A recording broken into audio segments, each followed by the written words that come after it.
Hey guys, it's Suzy, and I'm here with a new video series. I did a lot on Canvas for littles, and really the stuff that I shared for littles will apply whether you have primary grades or way on up. But I heard several people in my comments tell me, I want to see, they're like, you're making Canvas easier, but it's still hard. So I thought what might be helpful is to give you guys a crash course and take Canvas from the beginning. So I hope this series will be helpful to you. Tonight we're starting with touring the interface, so stay tuned. So I can't help you with getting to Canvas. Hopefully somebody in your school or district can help you. I'm just in the free account, but you probably have a district level or school-wide account. And so you'll just get there however you get there. But I'm going to take you through what happens when you get in, all the main buttons, and then in future videos, we'll dive into how to actually make content. We'll have plenty of content to share with you. When I say we, I'm talking about myself, But anyway, when you first come into Canvas, you land on the dashboard, and the dashboard is your remote control. It's where you can see at a glance courses you've published, or if you scroll down, you'll see unpublished courses. Over to the right, as a teacher, you'll see a to-do bar that shows you things you need to actually grade. If you were a student, you would see things you needed to do or grades that have been returned. And so you'll see over there on that to-do bar lots of helpful just feed-based activity. You can change how your dashboard looks by coming to these three dots. You can do a list view. Recent activity, I think, is like, no, don't do that. That is the 7 levels of the candy cane forest. It's just not a very user-friendly view. But card or list, sure, go for it. And you and your students both can choose what works for you, or each can choose. Again, not recent activity. That's so tacky. This other little tip I want to give you is when you first create a Canvas course like this one and you have no image on it, it's going to come with a color overlay, and if you don't turn that off, then it's going to overlay the cute images that you put in later in another one of my videos when I show you that. And so I like to have the color overlay turned off, and you can do that by simply toggling again right here. Some other things from your dashboard, you can view your calendar. I don't have a lot in here. Again, this is a free course that I just use for training purposes. But you also, if you have been a teacher or an owner of another course, I think it's called Teacher Role, then you'll have this button to start a new course. If you have not been a teacher in a course, then to toggle that on, get somebody to add you as a teacher in their course. They can always delete you later, and it should activate that button for you. You also can view grades if you wanted to. I'm not going to go into that from there, but this is your dashboard. It's your landing zone. It's the place where you land up. You also have a courses view, which I'm going to go into on the next little snippet. I've got this zoomed in giant just for privacy's sake on some unpublished courses. But when you click your courses button, you can see in a list every course you have. And then if you scroll to the bottom of that list, which I'm not showing you right here, you can click all courses. So I'm going to go into the all courses button, and I'll meet you right back here. Let me pause a minute. And like magic, here I am in the all courses button again, which was at the bottom of that courses menu. You'll see it. This is another place you can publish a course. It also gives you the ability to view courses you have. Let me take that out just a little bit. To view courses you already have and to favorite or unfavorite them. This little star will help you clean up your dashboard. So if you're like me, if you're a trainer in Canvas, every time somebody creates a new course, they get really proud of it, which is awesome, but they want to add you as a student or a teacher in their course. And it can get crazy and cluttered after a while. And so you start to get so many courses that you don't actually want a card for all of those on your dashboard. So here's what you can do. You can favorite courses that you know you want to see a lot. Like I'm going to keep these 3. Once you start to favorite them, that's all you're going to see on your dashboard. Okay, so just be aware of that. I'm not going to see all the courses that I had in there.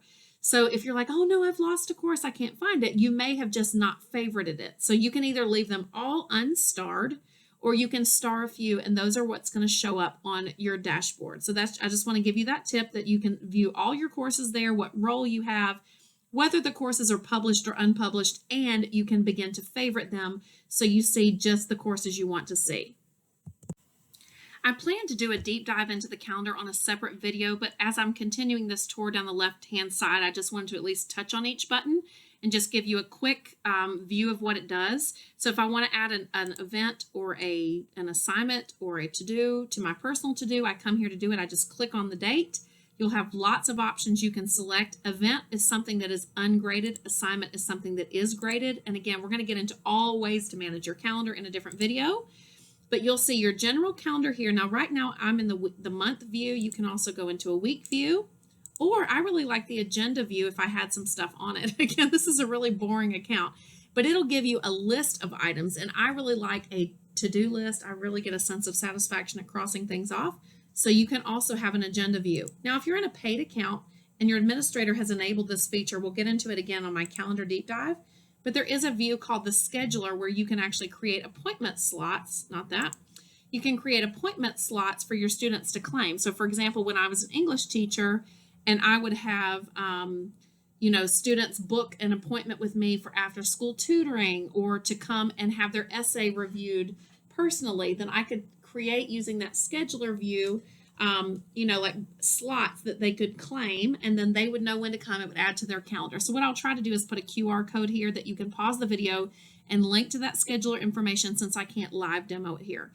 Over to the right, you will see color coding for every calendar. You can, if you just want to look at one calendar at the moment, you can always click that calendar box and turn another calendar off just so it's not cluttering your view. It does not affect what the students see. And you can also change the color. So if you come over here, I can make this course orange or whatever hex code I have to my heart's content. I think I said this in another video. I think it was on making Canvas cute, so go watch that. But I have a bunch of Chrome extensions, one of which is Colorzilla. And if I wanted to take this, this gold that I've used recently and I want to grab that hex code, I could grab it. Oh, here, this one. I want to grab that hex code. So if I like that gold, then I could come over here and I could make whatever course that gold color, which I think I just pasted. There we go. So I can make a calendar any color I want. I can use Colorzilla to match a color that I see somewhere else, or I can just toggle calendars on and off as I want to clean up what I'm seeing. And then here's your at a glance that'll take you to that. It'll show you with a box when you have things coming up or things have been done in the past. Okay, so I know that you're like, Suzy, that wasn't enough on the calendar. We're going to get into a whole the why, the how of the calendar in a future video, so stay tuned on that. I probably won't be making a future video about the inbox because it's pretty boring and I don't have students in my courses. But again, continuing our tour down the left-hand side, when you come to the inbox, it will allow you to pick a course or all courses. So I'm just going to go into my favorites. I'm going to pick Canvas. Actually, this one I think has people in it. And then I've got a couple drop downs here of when I actually start getting messages. Again, I'm in a free account that doesn't have any, but you can filter what messages you see. And then you just click this pencil to compose a new message. Now, by default, when you click this, you can type a name, but you can come over and click this address book and it will allow you to filter everybody or just teachers or just students or an individual student. So again, there's not much to show here because I don't have people in it, but I could always say, hey, I want this to go to everybody who's in this course, give it a subject. And then for the love of Pete, okay, I'm going to call this one that. For the love of Pete, send an individual message to each recipient because then they're not trapped in a group message Hades. If you've ever been trapped in a group message in Facebook and you're like, do I leave this? What's the classy way to do that? You know what I'm talking about. So I always recommend sending an individual message to each recipient. In addition to that, you can attach things or add audio video. So if you need to send a message that incorporates any of that, you can do it. You also could use announcements, which is also in another video. So if you wanted to just send a global announcement, you wanted to make it really cute, use video and audio, you can also do that as an announcement as opposed to inbox. And then everyone does get it, but typically they can't reply depending on the settings your admin have or have not enabled. We've got 2 more buttons on our tour in case you're counting. And so I'm at the Commons right here. Think of the Commons as the Pinterest or the free TPT of Canvas world. Anyone who has been gracious enough to create something and then share it so it saves you time has put it in the Commons. And so you can search by a name, a title. So for example, if I want to search something like homepage, when you guys are watching me, I can't type. If I want to search by homepage, I can do that. I mean, that's a generic one. It brings up a whole bunch of stuff. But you can search for whatever it is you're searching for. Fractions. See if anybody shared anything. Yeah, we've got quizzes. We've got different things. So you can search for things there. You've got to drop down latest, most favorited, blah, blah, blah. You can also click the filter. So if you know that you're looking for a module, what's a module? You'll find out in another video, or an assignment or a quiz, you can actually filter just for that item. You can filter just all different ways, grade levels down here. And then if you're working in a district, you should be able to toggle on to filter just for your district. So if you know your neighbor down the hall built some stuff and shared it to the Commons, it'll be easier for you to search that Mrs. Smith than all the Mrs. Smiths that are in the whole Commons world. So lots of filters there, and you can grab one of these items. So if I go to fractions 1, I can make it a favorite if I want to save it for later. I can go ahead and import it into my course. And then I'm so excited because I've just started Canvas training again. It's been a little while, but back when I was training on it a lot, you could not get a link to a resource and you could not see what was in the resource. You just had to guess and then put it somewhere. So what's so cool is now you can grab a direct link if you want to share this with somebody else. Maybe you don't need this fractions quiz, but you know you're going to share the wealth. And you can also preview to see if you like it before you download it. And then when you're ready to download it, you'll just click import. It'll ask you which course to put it in. Okay, download would be like to save for later as a course export file. We're not going to go into that today.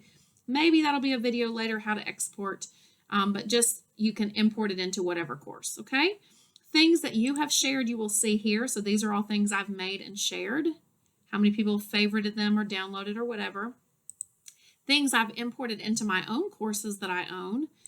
If you ever have a resource you've saved and then the person updates it, like if you ever re-upload, it'll ask you what's new about it. It'll create a new version. And then you would have some updates here that you could pull. And then also things that you have favorited. So back when you did your search, you put a star on it or whatever, add to favorites, and then it would go into that folder. Okay? So if you need free resources that you don't have to build, heck yeah, go to the comments. Guess what? We're on the last button. Finally, it's happened to me. Anybody else that song? I have a song for everything, my friends. I want to just show you the help button. They have added so many options lately. I mean, there's COVID Canvas resources. There's submit a feature idea was already there. There's the community where if you can't wait on a person who works for Canvas or your trainer, your ITS at your school to help you, you can go ask something. If you're in a course, you can ask your instructor a question, but I'm giving this as if you're the teacher. You also can search the Canvas guides. They have them grouped by parent, student, and teacher. They've got all kinds of guides. So there's the Canvas guides. Okay, there's the instructor, student, admin, observer, which is parent. So if you need like a direct link to one of those, you can grab it. You can search for a topic. It'll pull up so many things. So if I search pages, okay, it matches all kinds of content, okay? But if you are blessed enough that your school has purchased or your district has purchased either the hotline or chat, those are the solutions I would go to. Chat will answer you just like in a minute. You can contact them 24/7, Christmas Day, whatever it is. I've had them send me back how-to videos. If there's something they couldn't explain very well in writing, they would actually make me a little video. So if you have the chat, go to it. Don't wait for somebody to help you. These videos are out here. Of course, I'm making videos. I'm so glad you watch them. But just know that help is available anytime, anywhere through various means right here on the sidebar. I hope you loved this video. For those of you who are like, oh, Canvas is hard, this was just the very beginning, but we're going to deep dive into what happens when you get into a course, how to make one, all of that jazz. So stay tuned, become a subscriber. I would love that so you don't miss a thing.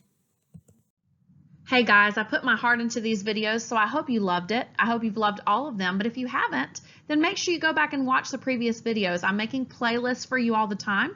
So if you're somebody who wants time savers, there's a playlist for that. If you want to gamify, playlist for that.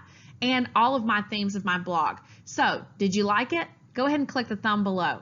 If you really liked it, I'd love if you shared it on your favorite social media channel. I'm at Suzy Lolley on Twitter. And then finally, my very favorite is if you subscribe. Subscribe to YouTube and subscribe on the blog. Take care.